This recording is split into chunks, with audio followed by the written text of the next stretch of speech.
Good morning everyone.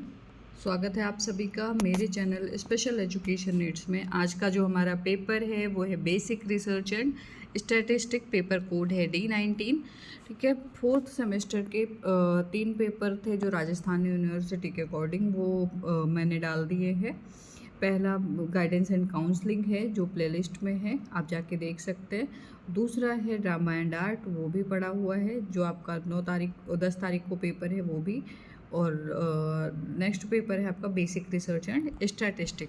तो ये fourth semester का पेपर है, आप सभी इसको ज़रूर देखें। जो भी कन्फ्यूज़न है वो मुझे ज़रूर बताएं।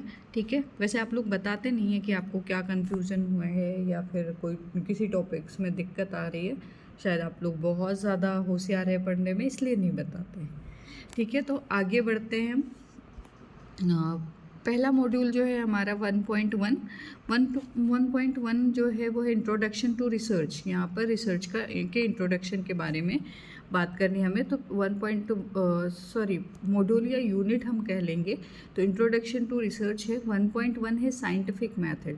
ठीक है, साइंटिफिक मेथड जो है इसकी परिभाषा देख लेते हैं। साइंटिफिक मेथड जो है अगर हम बात करें तो एक वैज्ञानिक और व्यवस्थित प्रक्रिया है जिसके द्वारा समस्याओं का समाधान और तथ्यों की जांच की जाती है। ठीक है, जब हम रिसर्च करते हैं तो रिसर्च एक सीक्वेंस में होता है। ठीक है, हर चीज़ को एक सीक्वेंस में, पहले प्रॉब्लम आइडेंटिफिकेशन, फिर उसके बाद ऐसे ऐसी चीज़ें होती। तो वैज्ञानिक मतलब ये जो साइंटिफिक मेथड है क्या है, वैज्ञानिक पद्धति है, एक व्यवस्थित प्रक्रिया है, मतलब एक व्यवस्था से चलती है जिसके द्वारा समस्याओं का समाधान और तथ्यों की जांच की जाती है। जो भी समस्याएं आती हैं उनका समाधान और जो भी फैक्ट होता है, ठीक है, उसको वेरीफाई किया जाता है। तो इसकी जो मुख्य स्टेप हैं या मेन स्टेप हम बोल सकते हैं इसको। पहला है आइडेंटिफाइंग द प्रॉब्लम। जब भी हमें कोई प्रॉब्लम होती है तभी तो हम उसको सर्च करने की कोशिश करते हैं। ठीक है, तो सबसे पहला इसकी जो पहली प्रोसेस है वो आइडेंटिफाइंग द प्रॉब्लम या समस्या की पहचान बनाना। फिर हम फॉर्मिंग अ हाइपोथेसिस या फॉर्मुलेशन ऑफ हाइपोथेसिस कर सकते हैं हम। परिकल्पना बनाना। परिकल्पना का मतलब होता है अनुमानित, मतलब एक जैसे हम कोई काम करने जा रहे होते हैं तो हम क्या करते हैं, उसका अनुमान लगाते हैं कि ये चीज़ हमारी मतलब इस तरीके से सॉल्व हो जाएगी। तो हाइपोथेसिस भी वैसे है। अगर आपका रिज़ल्ट अच्छा रहा, आपने अच्छे से किया, तो हाइपोथेसिस बार बार एक्सेप्ट हो जाती है। अगर रिज़ल्ट अच्छा नहीं हुआ, आपने ज़्यादा एफर्ट नहीं किए या फिर आपका डेटा कलेक्शन में कोई दिक्कत हो गई, तो जो हाइपोथेसिस है वो रिजेक्ट होने के चांसेस होते हैं। ठीक है, जब रिजेक्ट हो जाती है तो हमें फिर से प्रोसेस करनी पड़ती है। जब हाइपोथेसिस हमारी बन जाती है उसके बाद हमें करना पड़ता है डेटा कलेक्शन। डेटा कलेक्शन हो जाता है, फिर डेटा एनालाइज करते हैं, फिर उसके बाद हम उसका निष्कर्ष निकालते हैं। नेक्स्ट है 1.2 रिसर्च कॉन्सेप्ट एंड डेफिनेशन।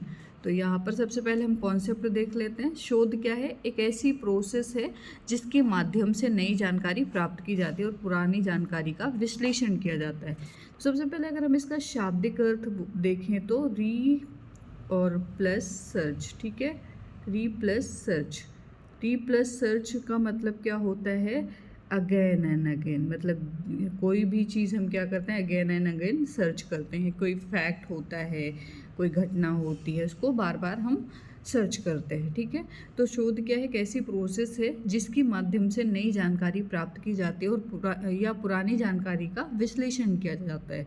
ठीक है, डेफिनेशन क्या है इसकी, शोध एक व्यवस्थित तर्कसंगत और उद्देश्यपूर्ण जांच है। मतलब इसमें साइंटिफिक मेथड भी होता है, इसमें लॉजिकल अध्ययन भी होता है और ये ऑब्जेक्टिव इन्वेस्टिगेशन भी होता है। ठीक है, इसमें किसी समस्या को हल करने के लिए किया जाता है। जब हमारे मन में बहुत ज़्यादा कॉन्फ्लिक्ट होती है, जब हम बहुत सोचते हैं कि हमारे पास प्रॉब्लम है, हम उसको कैसे सॉल्व करें, तब हम रिसर्च करते हैं। 1.3 है application of scientific method in research. ठीक है, यहाँ पर शोध में वैज्ञानिक पद्धति का अनुप्रयोग। तो सबसे पहले यहाँ पर देखते हैं application of scientific method in research क्या होगा। तो शोध वैज्ञानिक पद्धति के सभी चरणों का पालन करता है। तो सबसे पहले हम क्या करते हैं, समस्या का अवलोकन करते हैं, मतलब समस्या को ऑब्जर्व करते हैं कि समस्या क्या है, उसके बाद हाइपोथेसिस बनाते हैं, उसके बाद डेटा कलेक्ट करते हैं और उसके बाद उन डेटा का हम क्या करते हैं, विश्लेषण करते हैं और उसके आधार पर निष्कर्ष निकालते हैं। ठीक है, तो ये शोध को वस्तुनिष्ठ, प्रमाण आधारित और भरोसेमंद बनाता है। मतलब जब भी हम शोध करते हैं तो वो रिसर्च ऑब्जेक्टिव हो जाता है, एविडेंस बेस्ड, उसका कोई ना कोई प्रमाण होता है क्योंकि हम डेटा कलेक्ट करते हैं और रिलायबल होता है, भरोसा कर सकते हैं लोग। 1.4 है purpose of research. Purpose of research जो है, रिसर्च का जो उद्देश्य है, सबसे पहले तो अगर हम बात करें तो ज्ञान को बढ़ाने के लिए हम रिसर्च जब भी होता है तो उससे ज्ञान बढ़ता है क्योंकि नई नई चीज़ें आती हैं, नए नए फैक्ट्स आते हैं, समस्याओं का समाधान हो सकता है, निर्णय लेने में सहायता मिलती है, नीतियों का निर्माण करना, मतलब कोई भी पॉलिसी अगर हमें लागू करनी होती है तो वो भी हम इसके द्वारा लागू कर सकते हैं। ठीक है, व्यवहार को समझना, किसी के बिहेवियर को समझ सकते हैं। जैसे आप लोग थ्योरी पढ़ते हैं ना, आपने थ्योरी पढ़ी, लर्निंग थ्योरी में बहुत सारी वो हैं, प्याजे, वाइगोस्की, ठीक है। तो सबकी थ्योरी पढ़ने के बाद आपने बहुत सारी चीज़ें उससे सीखी, तो उससे आपको बिहेवियर समझ में आने लगा। ठीक है, तो जो शोध होता है सामाजिक, शैक्षिक, वैज्ञानिक, अन्य क्षेत्रों में विकास का आधार होता है। इससे आपका सोशल डेवलपमेंट भी होता है, एजुकेशन डेवलपमेंट भी होता है, वैज्ञानिक और अन्य क्षेत्रों का में भी विकास का ये आधार है। 1.5 है research in education and special education, जिसमें विशेष शिक्षा और विशेष शिक्षा में शोध। तो सबसे पहले हम शिक्षा में शोध की बात करें तो आप बहुत सारे पॉइंट्स लिख सकते हैं, ज़रूरी नहीं कि मैंने लिख दिया, ये आप इतने ही लिख सकते हैं। आप के पास बहुत सारी, ये तो हिंट के लिए है कि आप कैसे लिखोगे तो आपको बहुत सारी चीज़ें से मिल जाएंगी। ठीक है, तो शिक्षण विधियों में प्रभावशीलता का अध्ययन। अगर हम शिक्षा की बात करें तो शिक्षण विधियों में प्रभावशीलता का अध्ययन, मतलब शिक्षण विधियाँ कितनी प्रभावी हैं, इसके लिए रिसर्च कर सकते हैं। ठीक है, पाठ्यक्रम का विकास, हमें अगर कोई कैरिकुलम डेवलप करना है तो भी हम रिसर्च कर सकते हैं। विद्यार्थियों में सीखने में क्या समस्या आ रही है तो भी हम रिसर्च कर सकते हैं। ठीक है, क्लासरूम का वातावरण कैसा होना चाहिए उसके लिए भी रिसर्च कर सकते हैं। ठीक है, एक्सेसिबिलिटी कितनी है, पहुंच कितनी है बच्चों की, उसके लिए भी रिसर्च कर सकते हैं। को कैरिकुलर एक्टिविटीज़ जो है उसके लिए भी कर सकते हैं। तो ऐसे बहुत सारी चीज़ें हैं जिसके लिए हम रिसर्च कर सकते हैं। विशेष शिक्षा में शोध की बात करें तो सबसे पहले हम बात करें कि नीड बेस्ड एजुकेशन की, इनकी आवश्यकताओं की पूर्ति करने के लिए भी हम रिसर्च कर सकते हैं। ये कौन सा मेथड इनके लिए प्रभावी होगा उसके लिए भी रिसर्च कर सकते हैं। इनके लिए असिस्टिव डिवाइसेस क्या क्या चाहिए उसके लिए भी हम रिसर्च कर सकते हैं। इनके लिए इंक्लूसिव एजुकेशन की स्ट्रैटेजी क्या होगी, शिक्षा में रणनीति क्या होगी, उसके लिए भी हम रिसर्च कर सकते हैं। तो ऐसे बहुत सारी फील्ड है जिसमें हम रिसर्च कर सकते हैं। आप और भी लिख सकते हैं, जितना आप सोचेंगे थोड़ा सा आपके माइंड में आएंगी चीज़ें और आप उसको लिख सकते हैं। मॉड्यूल 2 है types and process of research, जिसमें 2.1 है टाइप्स ऑफ रिसर्च, जिसमें बेसिक रिसर्च है, अप्लाइड है और एक्शन रिसर्च है। ठीक है, तो सबसे पहले हम टाइप्स ऑफ रिसर्च की बात करें। टाइप्स ऑफ बेसिक रिसर्च को एक चीज़ और बोलते हैं फंडामेंटल रिसर्च। ठीक है, फंडामेंटल रिसर्च, तो जो फंडामेंटल रिसर्च या बेसिक रिसर्च है नए सिद्धांत का विकास करने के लिए। जब भी हमें कोई न्यू थ्योरी एक्सप्लेन मतलब लानी होती है तब हम क्या करते हैं, बेसिक रिसर्च उसको वो कहलाता है। जैसे हमें कोई नई थ्योरी लानी, किसी की थ्योरी हमने पढ़ ली तो हमें उसमें लगता है जैसे उसको हम नकार नहीं सकते, उनके आधार पर हम दूसरी थ्योरी दे सकते हैं, उनकी आलोचना कर सकते हैं कि ये चीज़ें नहीं, ये हो सकती है। तो नए सिद्धांत का विकास करने और ज्ञान का विस्तार करने के लिए किया जाता है। ठीक है, अप्लाइड रिसर्च जो है व्यवहारिक समस्याओं का समाधान निकालने के लिए किया जाता है। मतलब जो रियल वर्ल्ड प्रैक्टिकल प्रॉब्लम होती हैं, ठीक है, कोई तुरंत प्रॉब्लम आ गई, कोई समस्या आ गई, उसको सॉल्व करना, तो उसके लिए। और एक्शन रिसर्च जो होता है शिक्षकों द्वारा शिक्षण समस्याओं के समाधान के लिए किया जाने वाला अनुसंधान है, ठीक है। ये क्विक होता है, क्विक मतलब तुरंत, इसका रिजल्ट जो होता है वो तुरंत आता है। तो ये रिसर्च जो है ये ज़्यादातर एजुकेशन में यूज़ में लिया जाता है। तो आपकी क्वेश्चन में कभी भी पूछे एक्शन रिसर्च किसके लिए होता है, तो क्विक रिस्पॉन्स के लिए होता है, या शिक्षण समस्याओं में कोई समाधान, शिक्षण में कोई समस्या आ जाती है तो उसके समाधान के लिए एक्शन रिसर्च किया जाता है। 2.2 है method of research. Method of research है पहला एक्सपेरिमेंटल, ठीक है। एक्सपेरिमेंटल होता है ये नियंत्रित वातावरण में परिकल्पना की जांच, एक कंट्रोल्ड कंडीशन बनाते हैं, ठीक है। जैसे एक ग्रुप ले लेते हैं, 2 ग्रुप ले लिए हमने, ठीक है, ग्रुप ए और ग्रुप बी। तो हम क्या करते हैं, उनको एक कंट्रोल्ड, एक ऐसी स्थिति में रखते हैं जिसको अपने आधार पर, मतलब हम उसके रूल फिक्स करते हैं कि आपको ऐसे ऐसे रहना है। फिर उसमें जो हमारी हाइपोथेसिस होती है उसको हम क्या करते हैं, टेस्ट करते हैं, ठीक है। नेक्स्ट है डिस्क्रिप्टिव, स्थिति या घटना का विवरण देना। कोई स्थिति या घटना हो गई, उसके विवरण के लिए होता है। जैसे कोविड आ गया था, ठीक है, कोविड का डिस्क्रिप्शन देना हो तो हम क्या करेंगे, डिस्क्रिप्टिव रिसर्च करेंगे। हिस्टोरिकल होता है भूतकालीन घटनाओं का अध्ययन, हमें कोई मतलब पीछे की चीज़ें, इतिहास की चीज़ें जाननी होती हैं, तब हम हिस्टोरिकल घटनाओं का अध्ययन करने के लिए हम क्या करते हैं, हिस्टोरिकल रिसर्च करते हैं। सर्वे जो है प्रश्नावली और साक्षात्कार द्वारा जानकारी एकत्र करना, इसमें हम क्या करते हैं, क्वेश्चनायर और इंटरव्यू के द्वारा डेटा कलेक्ट करते हैं। 2.3 है process of research, selection of problem, formulation of hypothesis, collection of data, analysis of data and conclusion, ठीक है। ये प्रोसेस ऑफ रिसर्च है, रिसर्च की प्रक्रिया है।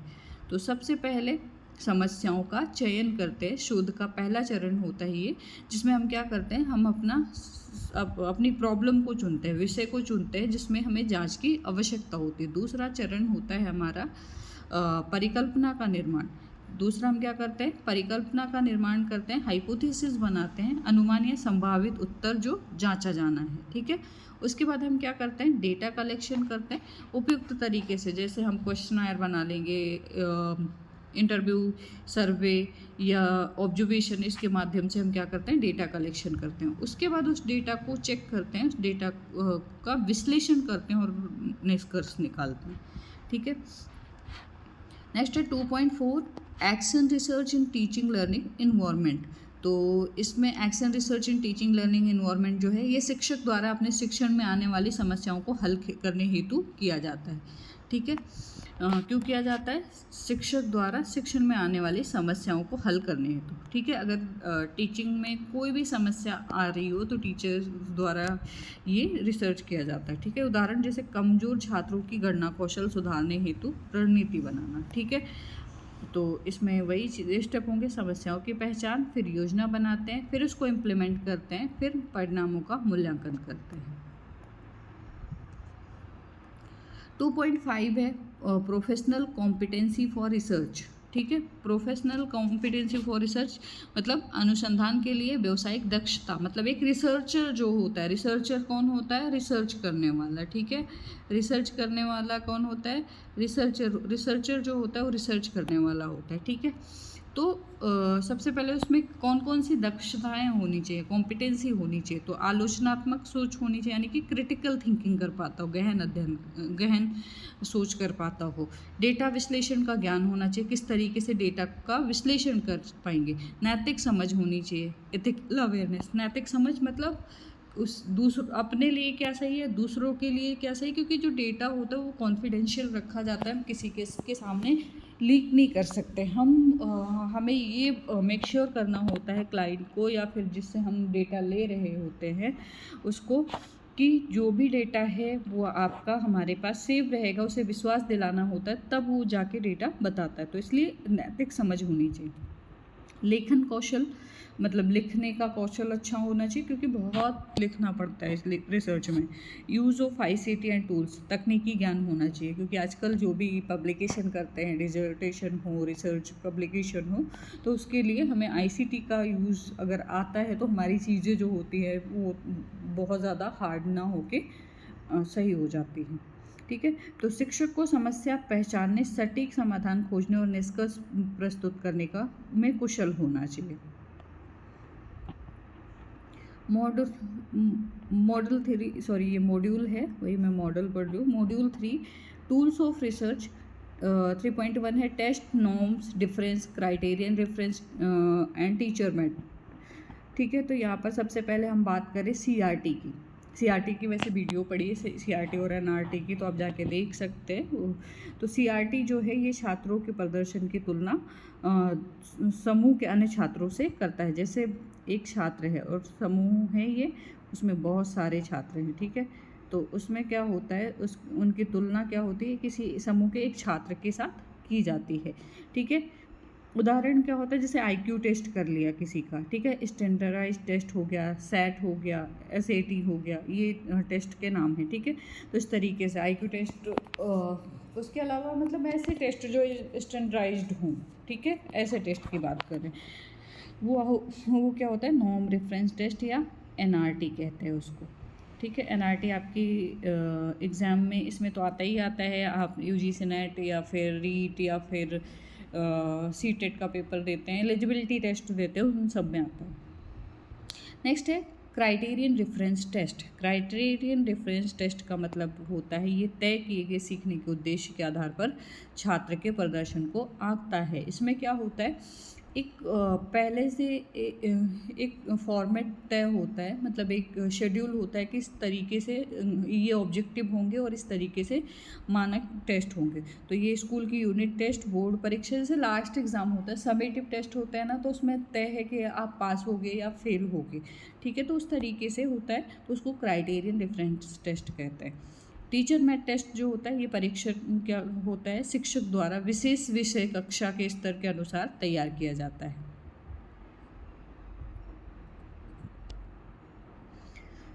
3.2 है ऑब्जर्वेशन शेड्यूल। ऑब्जर्वेशन क्या है, शेड्यूल क्या है, ये एक योजनाबद्ध सूची है जिसमें शोधकर्ता या शिक्षक किसी व्यवहार या घटना को व्यवस्थित ढंग से देखता और दर्ज करता है। अगर हम ऑब्जर्वेशन की बात करें तो ऑब्जर्वेशन का मीन्स होता है टू सी।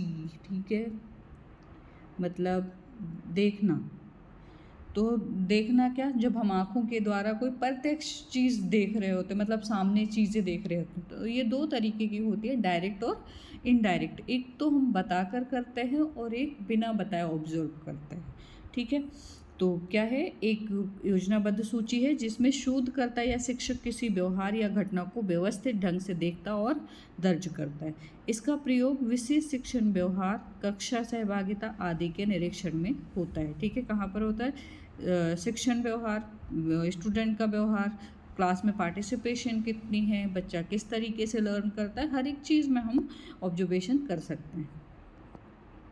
क्वेश्चनायर जो है, क्वेश्चनायर क्या है, ये एक उपकरण है, ठीक है, जिसमें प्रश्नों की एक श्रृंखला होती है। इसमें बहुत सारे प्रश्न होते हैं जो जानकारी एकत्र करने के लिए उत्तरदाताओं को दी जाती है। जब भी हम रिसर्च करते हैं, ठीक है, तो हम क्या करते हैं, हम डेटा कैसे कलेक्ट करेंगे, तो उसको कलेक्ट करने के लिए जो हमारे उद्देश्य होते हैं उनके आधार पर हम क्या करते हैं, क्वेश्चन बनाते हैं। ठीक है, और उन क्वेश्चनों को हम क्या करते हैं, उत्तरदाताओं से जो भी क्लाइंट होते हैं या फिर जहाँ पर हमें डेटा कलेक्ट करना होता है वहाँ से हम फिल करवाते हैं। तो दो प्रकार के होते हैं, क्लोज एंडेड। क्लोज एंडेड में क्या होता है, उत्तर सीमित विकल्पों में होते हैं। जैसे आपको एक क्वेश्चन दे दिया, अब उसके आंसर दे दिए 1, 2, 3 और 4। ठीक है, इसमें से आपको चूज़ करना है, या फिर ABC दे दिया, A, B, C और D, इसमें से आपको चूज़ करना। अब आप क्या करेंगे, एक ऑप्शन चूज़ कर सकते हैं।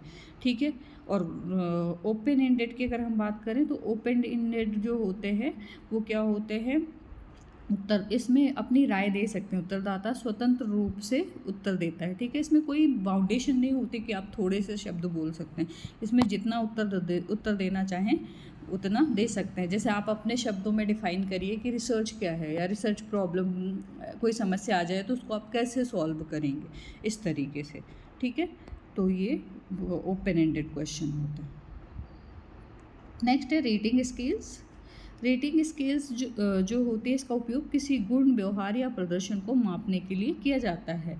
ठीक है, आप जैसे फॉर एग्जांपल हम सिंपल सी बात करें रेटिंग स्केल्स की, तो आप जब भी शॉपिंग करते हैं ऑनलाइन, ठीक है, ऑनलाइन कुछ भी ख़रीदते हैं तो क्या होता है, आप उसमें रेट करने के लिए 5 स्टार आते हैं। ठीक है, आप क्या करते हैं, उनको फिल करते हैं। 5 स्टार का मतलब क्या होता है, पहले पे अगर आप करते हैं तो पहले पे पुअर होता है। ठीक है, ऐसे ऐसे दिया गया है, पहले पे पुअर होता है, दूसरे पे क्या होता है, ओके ओके होता है, तीसरे पे एवरेज होता है, चौथे पे गुड होता है, फिर एक्सीलेंट होता है, इस तरीके से। ठीक है, तो इस तरीके से रेटिंग की जाती है।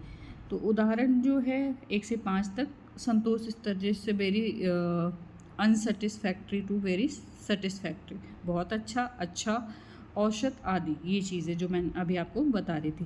रेटिंग जो होती है उसमें 5 रेटिंग होती है, और हमें जब किसी चीज़ का गुण, व्यवहार या किसी परफॉर्मेंस को मापने के लिए हम क्या करते हैं, रेटिंग स्केल लागू करते हैं। चेकलिस्ट जो है वो क्या होती है, चेकलिस्ट एक ऐसी सूची है जिसमें व्यवहार, गतिविधियों या गुणों को हाँ या नहीं के रूप में चिन्हित किया जाता है। ठीक है, तो फॉर एग्जांपल जैसे हम चेकलिस्ट की बात करें तो हमारे पास एक वो होता है, जैसे यहाँ पर क्वेश्चन मेंशन कर देंगे। ठीक है, यहाँ पर सीरियल नंबर हो जाएगा, सॉरी यहाँ पर सीरियल नंबर हो जाएगा, फिर हम क्वेश्चन मेंशन करेंगे। ठीक है, क्वेश्चन के बाद यस और नो कर देंगे। ठीक है, अब हमने यहाँ पर लिखा क्या आपके बच्चे को सुनाई देता है, तो यहाँ पर आंसर क्या आएगा, यस और नो। तो उसमें से अगर सुनाई देता है तो क्या आएगा, टिक करेंगे। तो जब भी हमें किसी की व्यवहार या एक्टिविटी को जांचना होता है तो हम क्या करते हैं, चेकलिस्ट बनाते हैं। इसका उपयोग ये जांचने के लिए किया जाता है कि विशेष व्यवहार या कार्य पूरे हुए हैं या नहीं हुए हैं। ठीक है, छात्र ने कक्षा में भाग लिया, हाँ या नहीं। ठीक है, इस तरीके से क्वेश्चन हम इसमें मेंशन कर सकते हैं। हमेशा क्वेश्चन ऐसे होने चाहिए कि हाँ और नहीं में जवाब आए। मॉड्यूल 4 है, यहाँ पर ये गलती से हो गया। मॉड्यूल 4 जो है measurement, scales and organisation of data. तो सबसे पहले इसमें 4.1 है डेटा कंटिन्यूअस एंड डिस्क्रीट। ठीक है, डेटा के प्रकार। अब इसमें सतत और विविक्त। तो टाइप्स ऑफ डेटा जो है कंटिन्यूअस एंड डिस्क्रीट। तो सबसे पहले कंटिन्यूअस डेटा की बात करें तो ये डेटा किसी सीमा के भीतर किसी भी मान को भी ले सकता है। ठीक है, जैसे हाइट हो गई, वेट हो गया, टेम्परेचर हो गया। जब हमें हाइट, वेट और टेम्परेचर को मापना होता है तो हम क्या करते हैं, कंटिन्यूअस डेटा का यूज़ करते हैं। नेक्स्ट है डिस्क्रीट डेटा। ये डेटा केवल निश्चित पूर्णांक मान लेता है। ठीक है, निश्चित पूर्णांक मतलब नंबर वैल्यूज़। ठीक है, जितने नंबर वैल्यूज़ होते हैं उन सबको। ठीक है, तो छात्रों की संख्या, इसमें छात्र कितने हैं, किताबों की संख्या, एक ग्रुप में कितने मेंबर हैं उनकी संख्या, इस तरीके से हम ले लेते हैं, मेज़र करते हैं। नेक्स्ट है 4.2 scales of measurement, nominal, ordinal, interview and ratio. तो सबसे पहले हम यहाँ पर बात करें मेजरमेंट ऑफ स्केल की, तो इस तरीके से आप एक वो ड्रॉ कर सकते हैं। ठीक है, इस सीढ़ी टाइप का, और इसी तरीके से हम इस स्केल को दर्शाते हैं। तो सबसे पहले होता है नॉमिनल, ठीक है, दूसरा होता है ऑर्डिनल, तीसरा होता है इंटरवल और चौथा होता है रेशियो। ठीक है, इस तरीके से आप ऊपर ऊपर भी लिख सकते हैं। तो सबसे पहले हम नॉमिनल की बात कर लें तो इसमें सिर्फ नाम होता है। जैसे नॉमिनल आप नेम से भी इसको जोड़ सकते हैं। ठीक है, नॉमिनल का इन द सेंस आप नेम का भी वो कर सकते हैं, इसको लेके चल सकते हैं, कोड कर सकते हैं। ठीक है, तो नॉमिनल जो होता है जैसे जेंडर हो गया, रिलीजन हो गया, कलर हो गया, किसी चीज़ का नेम। ठीक है, क्रमबद्ध जो ऑर्डिनल की बात करें तो श्रेणियों में होता है। ठीक है, क्रम होता है परंतु दो के बीच अंतर्ज्ञात नहीं होता है। ठीक है, जैसे आप एक संस्था की बात करें तो एक संस्था में सबसे पहले कौन होता है? सबसे पहले डायरेक्टर होता है, डायरेक्टर के बाद कौन होता है? एचओडी होता है, एचओडी के बाद कोर्स कोऑर्डिनेटर होता है, कोर्स कोऑर्डिनेटर के बाद स्टाफ होता है, स्टाफ के बाद कौन होता है? जो 4th ग्रेड के जो कर्मचारी होते हैं वो होते हैं, ठीक है। इस तरीके से डिवाइड होता है, लेकिन इनके बीच अंतर क्या है वो किसी को पता नहीं चलता। हाँ, ये पता चलता है कि काम का क्या वो है, लेकिन इस तरीके से ऑर्डिनल चीज़ों को ऑर्डर में डिवाइड करते हैं, ठीक है। तो इसमें बीच का अंतर ज्ञात नहीं होता, जैसे पहला, दूसरा, तीसरा स्थान, ठीक है। जैसे किसी ने रैंक लेके आई, फॉर एग्जांपल एक और वो लेते हैं, जैसे क्लास में टॉप किया तो पहला topper, first position, second position और थर्ड पोजीशन, जिसमें अंतर ज्ञात नहीं होता है। नेक्स्ट है इंटरवल, क्रम में होता है, अंतर भी सामान्य होता है, लेकिन शून्य बिंदु पूर्ण नहीं होता है, ठीक है। जैसे इसमें तापमान हो गया, टेम्परेचर हो गया, सेल्सियस हो गया, कैलेंडर ईयर हो गए, ये सारी चीज़ें आ जाएंगी। नेक्स्ट है रेशियो, रेशियो में क्रम, समान अंतराल और शून्य बिंदु सभी मौजूद होते हैं। तो इसमें क्या आ जाता है? लंबाई, वजन और आय, जो हमारी इनकम होती है उसको मेज़र करते हैं। आई होप ये आपका टॉपिक क्लियर हो गया होगा। आगे बढ़ते हैं। 4.3 है एरे एंड फ्रीक्वेंसी डिस्ट्रीब्यूशन। तो सबसे पहले हम यहाँ पर देखते हैं एरे, डेटा को आरोही या अवरोही क्रम में व्यवस्थित करना, मतलब असेंडिंग और डिसेंडिंग ऑर्डर में अरेंज करना, ठीक है। फ्रीक्वेंसी डिस्ट्रीब्यूशन क्या है? ये दर्शाता है किसी विशेष मान या मानों के समूह में कितनी बार आते हैं, ठीक है।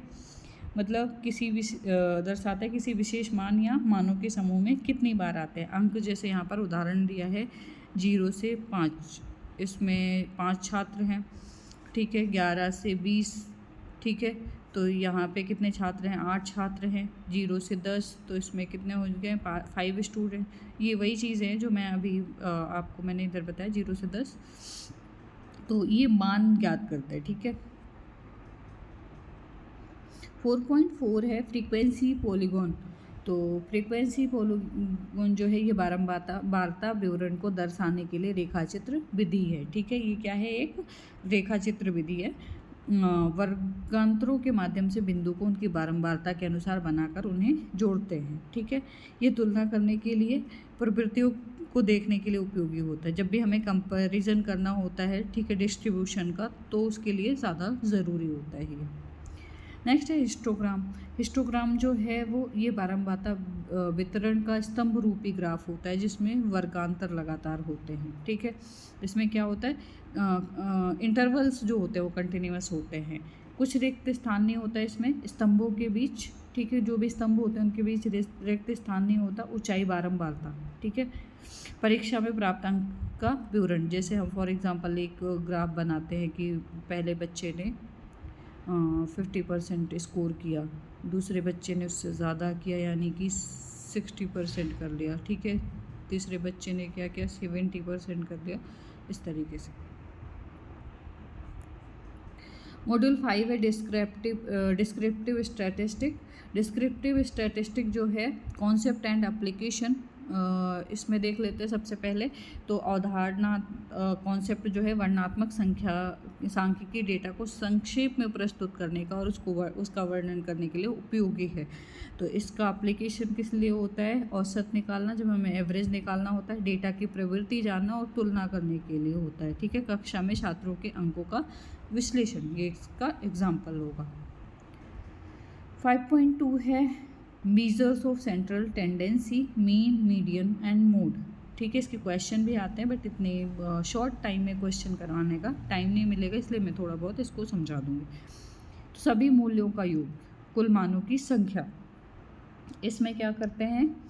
औसत, जब भी हम मीन निकालते हैं तो हम क्या करते हैं? सभी मूल्यों का योग, जितने भी मूल्य दिए होते हैं, जैसे दिया है यहाँ पर 10, ठीक है, 15, 20, ठीक है, ये 3 दिए हुए हैं। तो हम क्या करेंगे? हमारे पास कितने, इसको हम किस तरीके से करेंगे? इसका जो फॉर्मूला होगा 10 + 15 + 20 डिवाइड बाई 3, क्योंकि 3 नंबर्स हैं तो 3 वैल्यू है हमारे पास, 3 मान हैं, तो हम क्या करेंगे, डिवाइड बाई 3 कर देंगे, ठीक है।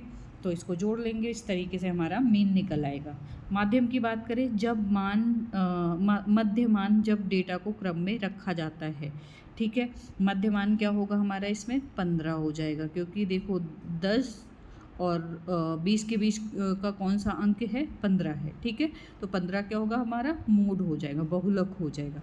क्लियर है, ठीक है। जो सबसे यहाँ पर सॉरी मीडियन हो जाएगा, मोड नहीं होगा, मीडियन होगा, ठीक है। अब हम मोड की बात करें तो जो मान सबसे अधिक बार आता है, जैसे हमने कोई संख्या ले ली 10, 15, 20, अब इसमें कौन सी संख्या ज़्यादा बार आई है, तो 2 बार 15 आया है, तो हमारा क्या हो जाएगा, मोड क्या हो जाएगा, 15 हो जाएगा, ठीक है। इस तरीके से हम मोड निकालते हैं। वो ये समझ में आ गया होगा, मैंने बहुत शॉर्ट में आपको समझाने की कोशिश की है, ठीक है। नेक्स्ट आगे बढ़ते हैं, measures of dispersion, standard deviation and quartile deviation, ठीक है। इसके भी क्वेश्चन है, लेकिन मैंने इसमें मेंशन नहीं किया, इतना टाइम नहीं है हमारे पास, तो थ्योरी समझ लेते हैं, ठीक है। तो यहाँ पर डेटा के औसत से विचलन की औसत की दूरी, स्टैंडर्ड डेविएशन क्या है, डेटा का जो एवरेज होता है, डिस्टेंस होता है, ठीक है, उससे each data point from the means, मतलब जितने भी डेटा होते हैं उनके बीच का जो मीन होता है, ठीक है। डेटा के औसत से विचलन की औसत दूरी, जितना कम मानक विचलन उतना ही एक रूपता होती है। क्वार्टाइल डेविएशन की बात करें तो Q3 Q1 का आधा अंतर Q3 minus Q1 divide by 2, ठीक है। ये मध्य जो होता है 50% डेटा की प्रसरण को दर्शाता है। 5.4 जो है correlation product moment r and rank order, ठीक है। तो सबसे पहले हम कोरिलेशन देख लेते हैं, दो चरों के बीच संबंध को दर्शाता है, मतलब इसमें जो दो वेरिएबल होते हैं उनके बीच क्या करता है, संबंध को दर्शाता है, ठीक है। संख्या आधारित डेटा के बीच सहसंबंध को मापता है। मान -1 से +1 के बीच होता है, जैसे इसमें इनका जो मान होता है वो कैसे होता है, -1 से +1 के बीच होता है। रैंक ऑर्डर कोरिलेशन स्पेयरमैन्स का होता है, जब डेटा को रैंक के रूप में प्रस्तुत किया जाता है, ठीक है। व्यक्तिपरक मूल्यांकन जैसे सर्वश्रेष्ठ प्रदर्शन का क्रम होता है। तो आपको अगर कोई कन्फ्यूज़न है तो मुझे बता सकते हैं। मुझे पता है थोड़ा सा न्यूमेरिकल में आपको दिक्कत होगी, क्योंकि हमारे पास टाइम बहुत कम है। वैसे मैं कोशिश करूँगी कि एक वीडियो और बना दूँ इन पे, जिससे आपको मैं क्वार्टाइल डेविएशन, स्टैंडर्ड डेविएशन और ये सारी चीज़ें अच्छे से समझा दूँ, ताकि आप अच्छे से कर पाएँ। इसमें क्या होता है, जब हम ये चीज़ें करते हैं ना अच्छे से, तो थ्योरी में तो हमारे मार्क्स कट भी सकते हैं, लेकिन अगर हम न्यूमेरिकल वाली चीज़ें करते हैं तो उसमें अगर आंसर सही आता है तो कोई हमारे मार्क्स को कट नहीं कर सकता, ठीक है। और अगर कोई कन्फ्यूज़न है तो मुझे बता सकते हैं, ज़रूर बताएं, इस पे बता दीजिए। नहीं तो मेरा स्पेशल एजुकेशन नीड्स करके व्हाट्सएप पे चैनल भी है, ग्रुप भी है, तो आप उस पे बता सकते हैं, कमेंट कर सकते हैं, मैसेज कर सकते हैं अगर कोई भी दिक्कत आ रही है। और बाकी ऑल द बेस्ट। आपका इसी के साथ आपका बीएड कंप्लीट हो जाएगा और कुछ दिन में आपका रिजल्ट आ जाएगा, आप डिग्री धारक बन जाएंगे। तो all the best for your future, और ऐसे ही बने रहिए, दूसरों को शेयर करिए। आपको अगर फ़ायदा मिला है तो आप दूसरों को भी शेयर करिए, ताकि लोग वीडियोस देखें और मेरा भी थोड़ा सा भला हो और सबका भला हो, ठीक है। फिर मिलते हैं। अगर कोई ऐसा टॉपिक रहा आप लोगों को पढ़ने का, या फिर कोई भी ऐसी चीज़ रही जो आपको लगता है कि स्पेशल एजुकेशन की है और आपको समझ में नहीं आया है, या एजुकेशन की आपको समझ में नहीं आ रहा है, तो आप मुझे बता सकते हैं, मैं उस पर वीडियोस डाल दूँगी और हम जुड़े रहेंगे ऐसे ही, ठीक है। Thank you so much.